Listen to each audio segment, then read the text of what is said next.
Lucie, mère célibataire, est en train de s'installer pour une soirée tranquille à la maison lorsqu'un appel du professeur de son fils la fait sortir précipitamment. Son fils a disparu et rien n'empêchera Lucie de le retrouver. Lucie a fini de repasser les vêtements de son fils, a ouvert une bouteille de vin rouge et s'est installée devant la télévision.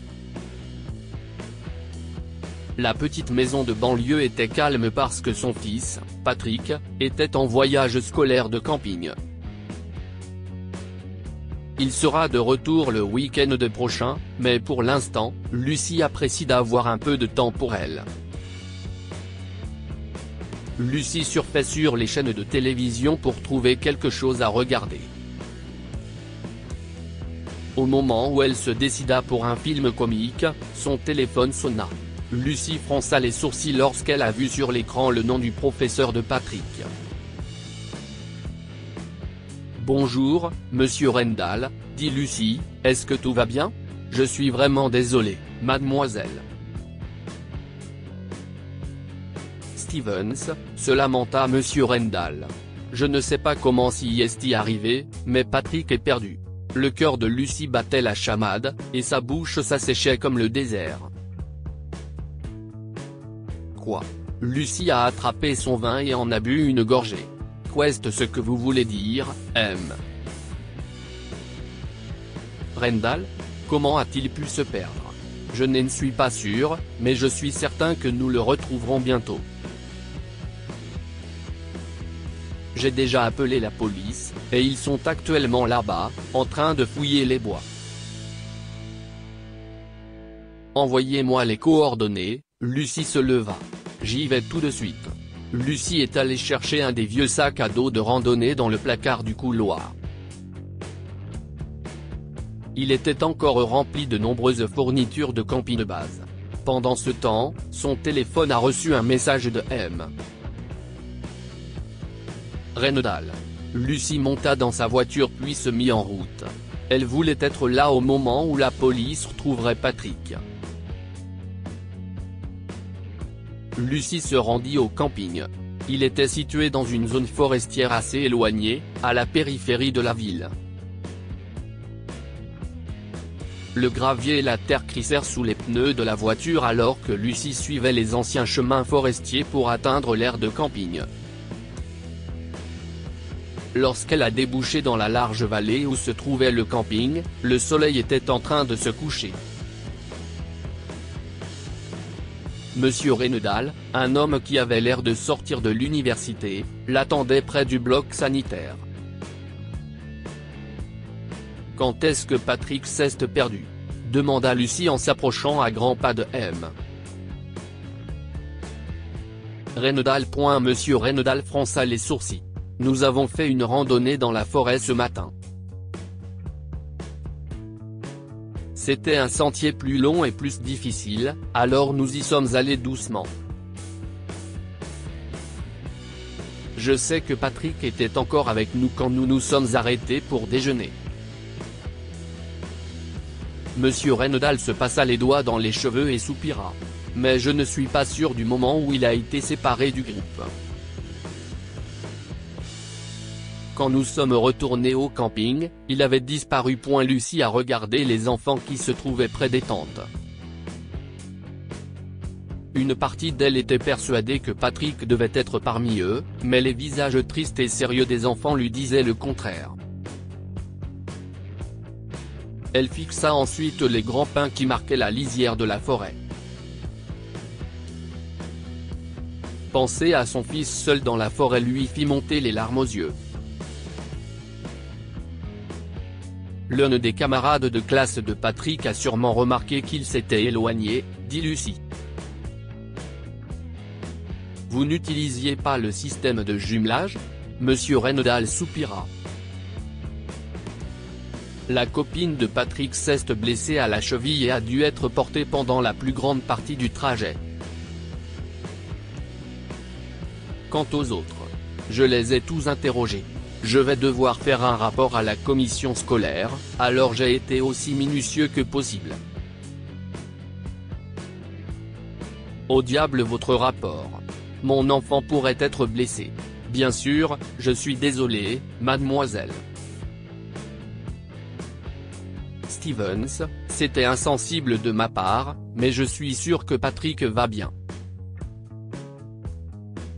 La police l'a sans doute déjà retrouvé. Lucie se renfrogna en regardant le professeur, qui lui adressait un sourire éclatant et factice.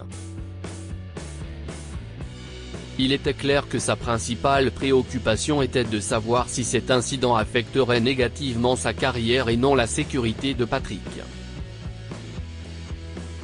Eh bien, si quelque chose est arrivé à mon fils, alors vous pouvez être sûr que j'exigerai que le conseil d'administration de l'école fasse une enquête.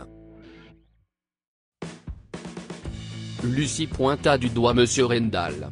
Et si vous avez été négligent d'une manière ou d'une autre? Je n'ai pas été négligent. Le visage de Monsieur Rendall est devenu rouge de colère. Comment osez-vous même suggérer cela? Ce n'est pas ma faute si votre fils a décidé de s'éloigner tout seul. Lucie s'apprêtait à réprimander Monsieur Rendall pour avoir rejeté la faute sur Patrick lorsqu'un groupe de personnes apparut à travers les arbres à l'orée de la forêt. C'était la police. Lucie courut vers eux, oubliant sa dispute avec Monsieur Rendall. Lorsqu'elle s'est approchée, Lucie a cherché son fils dans le groupe de policiers à l'air fatigué et en sueur. Son cœur a battu la chamade lorsqu'une silhouette plus petite a émergé entre deux arbres, mais un instant plus tard, elle s'est rendue compte qu'il s'agissait d'une petite femme. La peur s'est emparée de son cœur lorsqu'il est devenu évident que Patrick n'était pas avec le groupe. Lucie s'est précipitée vers l'officier qui se trouvait à l'avant du groupe. « Où est mon fils? Pourquoi êtes-vous revenu sans lui? Vous êtes la mère? Eh bien, je suis désolé, madame, mais nous n'avons pas encore trouvé votre fils. » L'officier de police a fait un geste d'apaisement. Malheureusement, il fait trop sombre pour continuer les recherches maintenant, mais quoi? Mais vous ne pouvez pas laisser mon fils dehors toute la nuit. Lucie a attrapé la veste fluorescente de l'officier. Vous devez continuer à chercher. Il pourrait être blessé. Cela ne sert à rien de continuer à chercher dans l'obscurité, madame. L'officier a retiré ses mains de sa veste. Nous avons déjà fouillé une grande partie de la forêt, et nous continuerons dans la matinée. L'un des chiens de recherche et de sauvetage locaux se joindra à nous si nous ne l'avons pas trouvé d'ici demain midi. Lucie était furieuse que la police abandonne son fils dans la nature. À quoi le lendemain servirait-il à Patrick s'il ne survivait pas à la nuit? Essayez de vous calmer, madame, s'il vous plaît. Nous suivons la procédure habituelle. Nous avons fait tout ce que nous pouvions pour l'instant, mais nous reprendrons les recherches à 6 heures du matin. Vous ne pouvez pas faire ça, sanglota Lucie. S'il vous plaît, je vous paierai. Je suis vraiment désolé, madame. Je sais que si est difficile pour vous, mais me soudoyer n'améliorera pas la situation. Nous suivons ces règles pour des raisons de sécurité, a déclaré l'agent. La forêt est dangereuse, surtout la nuit. Le terrain pointe très bien, interrompt Lucie. Un groupe de policiers est peut-être trop effrayé pour continuer les recherches, mais je suis sa mère et je n'abandonnerai pas tant que mon fils ne sera pas en sécurité. L'officier secoua son doigt en direction de Lucie. N'allez pas courir là-dedans toute seule, madame. Vous ne savez pas ce que vous faites et vous ne ferez que compliquer notre travail parce que nous devrons aussi vous chercher. Lucie ne se laissa pas décourager. Elle avait souvent fait de la randonnée et du camping lorsqu'elle était plus jeune. Elle retourna à sa voiture et alla chercher les provisions qu'elle avait mises dans son coffre. Lucie avait apporté une lampe torche, de la nourriture et de l'eau, en plus de l'outil multiple, du couteau de chasse et d'une trousse de premiers soins de base dans son sac à dos. Elle avait aussi une carte. Lucie a reniflé en se rappelant que Patrick avait insisté pour qu'elle obtienne la carte avant le départ en camping afin qu'il puisse vérifier les sentiers. Il avait passé plusieurs heures à étudier le terrain. Comment diable s'était-il perdu? Il faisait très sombre sous les arbres. Lucie ne voulait pas y aller seule, mais si personne d'autre ne cherchait son fils, alors la sécurité de Patrick dépendait d'elle. Elle a allumé sa lampe torche et s'est engagée sur un sentier étroit qui menait à travers les arbres. « J'arrive bébé », dit-elle en pleurant. « Ne bouge pas. Peu importe où tu es, je te retrouverai. » Plus Lucie s'aventurait dans la forêt, plus elle était anxieuse. Tout ce qui se trouvait au-delà du faisceau étroit de sa lampe torche était caché dans l'obscurité.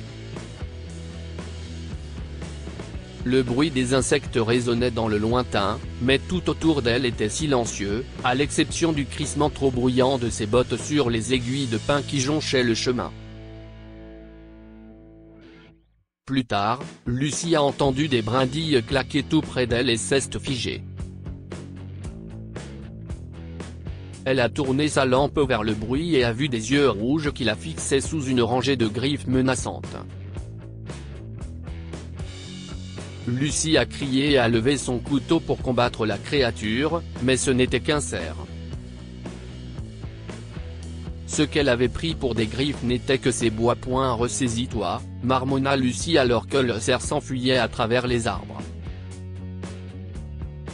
Je ne retrouverai jamais Patrick si je n'arrive pas à me ressaisir. Le couvert forestier cachait les étoiles qu'elle aurait pu utiliser pour la navigation, mais Lucie pensait qu'elle se dirigeait vers le nord-ouest en se basant sur la position du soleil lorsqu'elle est entrée dans la forêt. Peu de temps après, Lucie s'est arrêtée pour boire de l'eau et vérifier sa carte. Elle a étalé la carte sur la terre et l'a étudiée à la lumière de sa lampe torche. Lucie sentit un frisson parcourir sa colonne vertébrale alors qu'elle étudiait la page. Elle était perdue. Ce n'est pas possible. Lucie retourna la carte et l'examina sous un autre angle. Elle a balayé la zone avec sa lampe, puis a vérifié la carte à nouveau. Le sol s'élevait à sa droite, ce qui pouvait être le début de la colline indiquée sur la carte. Si est le cas, il doit y avoir un ruisseau à proximité. Lucie étudia le terrain autour d'elle, mais il n'y avait aucun signe de ruisseau, qu'il soit asséché ou non. Elle avait beau tendre l'oreille, elle n'entendait que des insectes et les hurlements lointains de créatures qu'elle ne parvenait pas à identifier. Elle respira difficilement et rapidement et s'efforça de comprendre les lignes de contour rendues floues par les larmes qu'elle a dans les yeux. Elle posa son doigt sur l'endroit où elle pensait être entrée dans la forêt et traça une ligne vers le nord-ouest. Rien de tout cela ne semblait correct. Réfléchit, Lucie, réfléchit. Elle pressa ses mains contre ses yeux.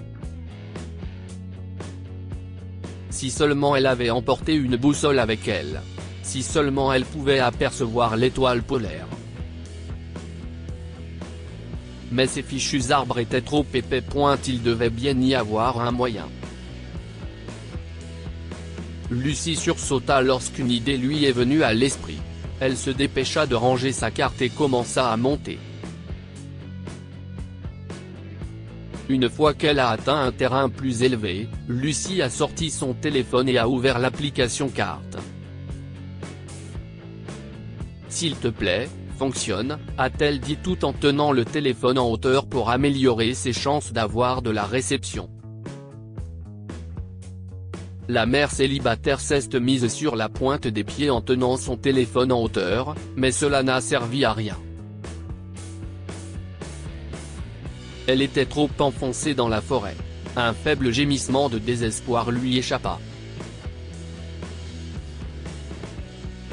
Que faire maintenant? La carte ne pouvait pas l'aider, mais elle devait continuer à avancer. Sa meilleure option était de continuer à se diriger dans la même direction, en marquant les arbres. Lucie se figea. Elle tourna en rond et étudia les arbres autour d'elle. De quel côté est-elle venue? Oh, mon Dieu! Lucie pressa une main contre sa poitrine. Ce n'est pas possible. Son cœur s'emballait et elle n'arrivait plus à respirer. Elle avait déjà cru qu'elle était perdue, mais maintenant il n'y avait plus aucun doute.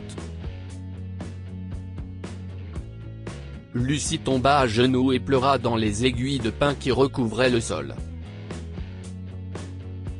Quelle idiote elle était de croire qu'elle pourrait trouver Patrick dans cette forêt sombre sans rien d'autre que de vagues souvenirs des techniques de randonnée qu'elle avait apprises dans son enfance. Lucie ne laissera pas cela se produire. Elle essuya ses larmes et étudia à nouveau les arbres autour d'elle. Ils se ressemblaient tous. Il n'y avait aucun moyen de savoir par où elle était venue, mais par Dieu, elle le découvrirait. Lucie s'époustilla et se leva. Le dernier arbre qu'elle avait repéré ne devait pas être à plus de quelques mètres de sa position actuelle. Elle enleva sa veste rose et l'attacha à une branche. Cela lui servira de repère temporaire jusqu'à ce qu'elle retrouve sa trace. Lucie s'éloigna de quelques pas de sa veste et chercha son repère dans les arbres.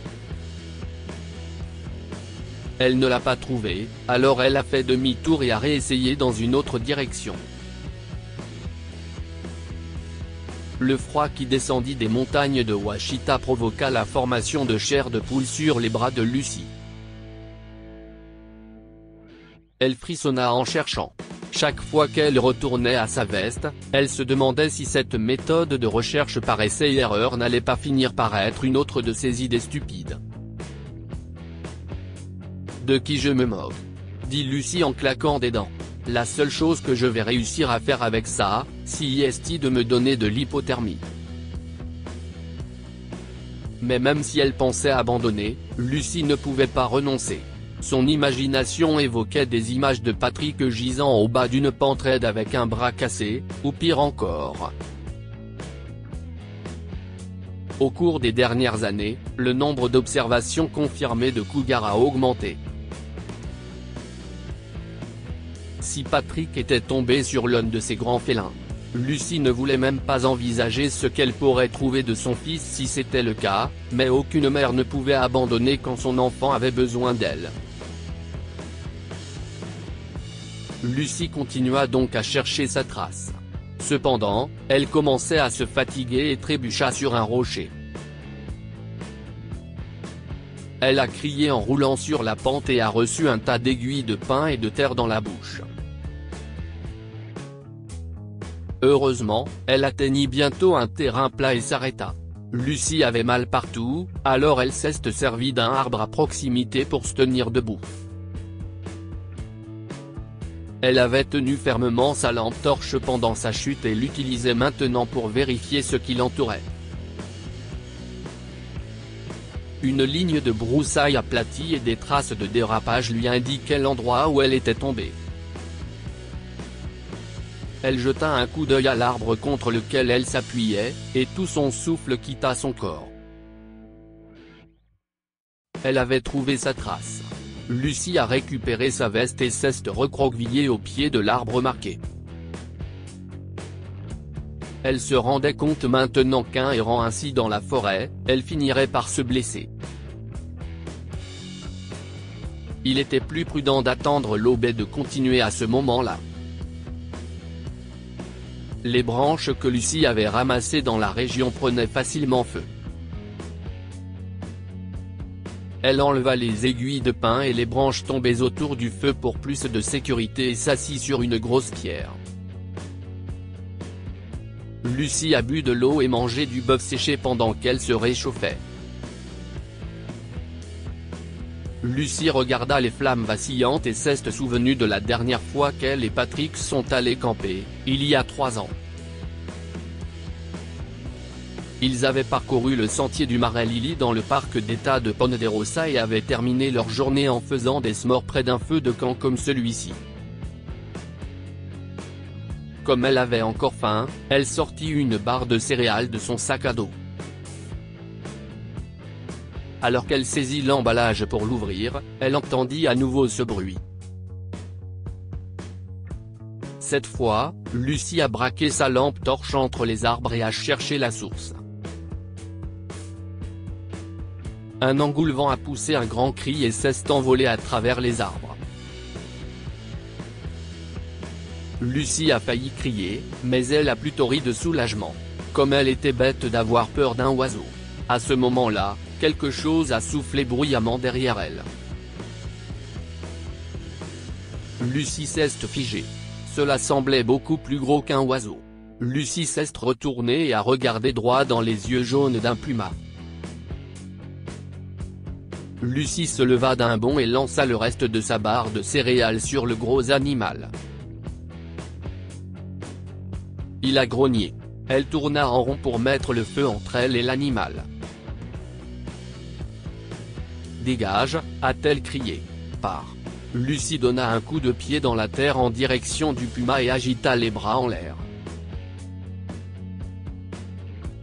Le puma disparut brièvement derrière un arbre, mais il fut bientôt de retour. La lumière du feu dansait sur sa peau rousse alors qu'il marchait à découvert. Ses oreilles étaient plaquées contre son crâne et il se déplaçait le ventre au ras du sol tout en grognant vers elle. Il allait bondir point au non, tu ne le feras pas. Lucie arracha l'une des branches enflammées du feu de camp et l'agita dans tous les sens.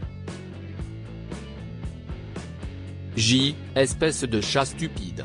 Le puma a sifflé et a reculé, mais il n'est pas parti. Lucie réalisa que l'animal devait être affamé ou enragé s'il ne se laissait pas effrayer aussi facilement. Elle pointa la branche enflammée vers le puma qui tournait autour d'elle. Il était hors de question qu'elle ait fait tout ce chemin pour mourir maintenant. Son couteau. Si elle pouvait juste récupérer son couteau, elle serait mieux équipée pour se défendre. Lucie jeta un coup d'œil par-dessus son épaule pour chercher son sac à dos. Si est alors que le cougar s'est jeté sur elle. Lucie a crié et a frappé le puma sur la tête avec la branche enflammée. Puis, sans réfléchir, elle s'est mise à courir. Ce n'est que lorsqu'elle a entendu le cougar la poursuivre que Lucie s'est souvenue qu'il ne faut jamais fuir un cougar. Malheureusement, elle n'avait pas d'autre option maintenant. Courir était sa seule chance de survivre. Lucie s'est élancée dans la forêt sombre. Les branches la giflaient et déchiraient sa veste, mais elle ne ralentissait pas. Le gros animal était juste derrière elle. Elle a retiré sa veste et l'a jetée par terre pour faire diversion. Des racines d'arbres exposées ont frappé Lucie alors qu'elle dégringolait le long d'un ravin escarpé, et elle a atterri sur un lit de pierre dure. Elle s'est cogné la tête contre l'une d'elles et est devenue molle. Alors que le puma cherchait une descente plus douce, le ruisseau qui coulait au fond du ravin emporta Lucie. Lucie s'est réveillée dans un froid glacial et avec un violent mal de tête. Elle n'a d'abord pas compris où elle se trouvait, puis elle s'est souvenue du puma. Lucie s'est assise et une douleur lui a traversé la tête. Elle frissonnait, et à chaque respiration, elle avait l'impression qu'on la poignardait sur le côté. Lucie a examiné son environnement à la lumière de l'aube. Le puma n'était nulle part. Le soulagement de Lucie s'estompa rapidement lorsqu'elle réalisa qu'elle se trouvait dans un endroit qu'elle ne connaît pas du tout. Le ravin dans lequel elle était tombée n'existait plus. Au lieu de cela, elle était allongée sur la rive caillouteuse d'un ruisseau qui coulait rapidement. Tous ses vêtements étaient trempés et elle ne sentait plus ses orteils. Un examen rapide a confirmé que les bras et les jambes de Lucie n'étaient pas cassés. Ses côtes, en revanche, étaient bel et bien blessées. Elle a essayé de se lever, mais ses membres ont cédé sous elle. Des larmes chaudes coulaient sur les joues de Lucie tandis qu'elle fixait le ciel pâle entre les arbres. Elle était blessée, épuisée et complètement perdue. Elle n'avait même pas repéré un signe de Patrick de toute la nuit, et maintenant. Elle cligna des yeux. Un gant bleu était posé sur un tronc près de l'eau. Un mouvement attira l'attention de Lucie. Un mince panache de fumée s'élevait à travers les arbres.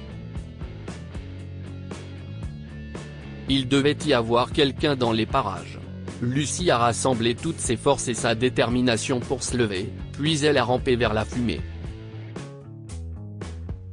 Au bout d'un moment, Lucie a pu marcher en s'appuyant sur une branche. Chaque pas lui envoyait une secousse de douleur dans le corps, mais elle tenait bon. Bientôt, elle vit un toit apparaître à travers les arbres. La fumée provenait d'une vieille cabane construite dans une clairière. Une voiture abandonnée rouillait sur le côté de la cabane, et les mauvaises herbes poussaient en hauteur autour d'elle. S'il n'y avait pas eu la fumée, Lucie aurait pensé que l'endroit était abandonné. Bonjour. Lucie a monté les marches en boitillant et a frappé à la porte. La porte s'ouvrit dans un grincement sonore lorsqu'elle frappa à nouveau. Lucie tomba à l'intérieur et cria en atterrissant sur le sol.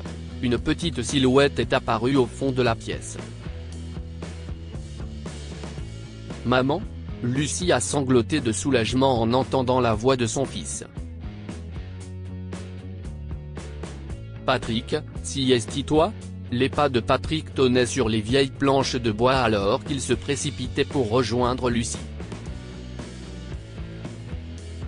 Cette dernière a glapi lorsque Patrick a jeté ses bras autour d'elle pour la serrer dans ses bras. « Attention, bébé, dit-elle.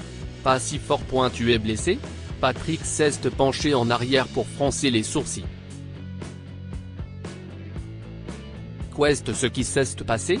Si est une longue histoire. Elle lui a pris la joue et a regardé fixement son fils. Le plus important, si est que je t'aille retrouvé. Nous sommes tous les deux en sécurité maintenant, alors tout ira bien. Que pouvons-nous apprendre de cette histoire? N'abandonnez jamais. Malgré toutes les difficultés qu'elle a rencontrées, Lucie a continué à essayer de retrouver Patrick. Finalement, ses efforts ont été récompensés. N'essayez pas de tout faire par vous-même. Lucie a échappé de peu à de graves blessures si elle avait essayé de demander à quelqu'un de l'aider à chercher Patrick. Partagez cette histoire avec vos amis. Elle pourrait égayer leur journée et les inspirer. Cette histoire est inspirée de la vie quotidienne de nos lecteurs et rédigée par un écrivain professionnel. Toute ressemblance avec de véritables noms ou lieux est une pure coïncidence. Toutes les images sont utilisées uniquement à des fins d'illustration. Partagez votre histoire avec nous. Elle changera peut-être la vie de quelqu'un. Si vous souhaitez partager votre histoire, envoyez-nous un mail à info@amomama.com.